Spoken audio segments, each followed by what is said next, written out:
৬,৫৭১ কোটি টাকার অডিট নিষ্পত্তির হিসেব না দিয়েই পালিয়েছেন মাতারবাড়ি বিদ্যুৎ কেন্দ্রের প্রকল্প পরিচালক। এমনটাই জানিয়েছেন পরিকল্পনা উপদেষ্টা অর্থনীতিবিদ ওয়াহিদুদ্দিন মাহমুদ। দুপুরে একনেক সভা শেষে আয়োজিত ব্রিফিংয়ে তিনি একথা জানান। একই সঙ্গে নিম্নমানের কয়লা সরবরাহ সহ প্রকল্পটির নানা দুর্নীতির কথা তুলে ধরেন পরিকল্পনা উপদেষ্টা।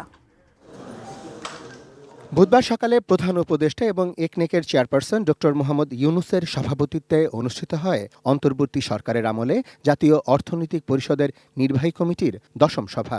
এতে ৩,৭৫৬ কোটি ২০ লাখ টাকার ৯টি প্রকল্প অনুমোদন দেয়া হয়, যার মধ্যে অন্যতম ২০১০ সালে গুলশান বনানী বারিধারা লেক উন্নয়ন প্রকল্পের প্রথম সংশোধনী। প্রায় ১৫ বছর আটকে থাকা এই প্রকল্পের সংশোধনীতে ব্যয় বেড়েছে ১৪৫ কোটি ৬০ লাখ টাকা।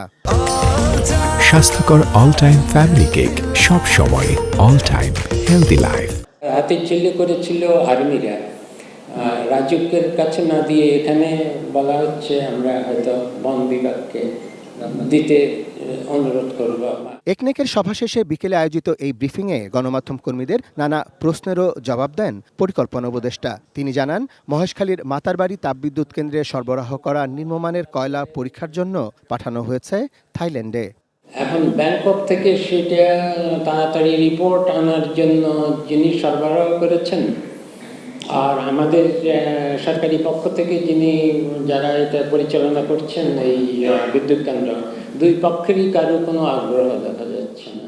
সরকারের বড় প্রকল্পে নজরদারি বাড়ানোর উপর জোর দিয়ে উপদেষ্টা জানান, মাতারবাড়ি তাপবিদ্যুৎ কেন্দ্রে বিপুল অঙ্কের অডিট আপত্তিরও কোনো নিষ্পত্তি হয়নি। অনিষ্পন্ন হল ৬,৫৭১ কোটি টাকা। এটার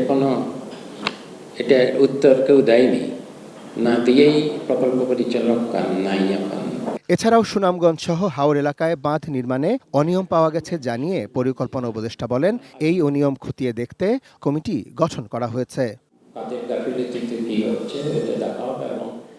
আরাফাত সিদ্দিকী, এটিএন নিউজ, ঢাকা।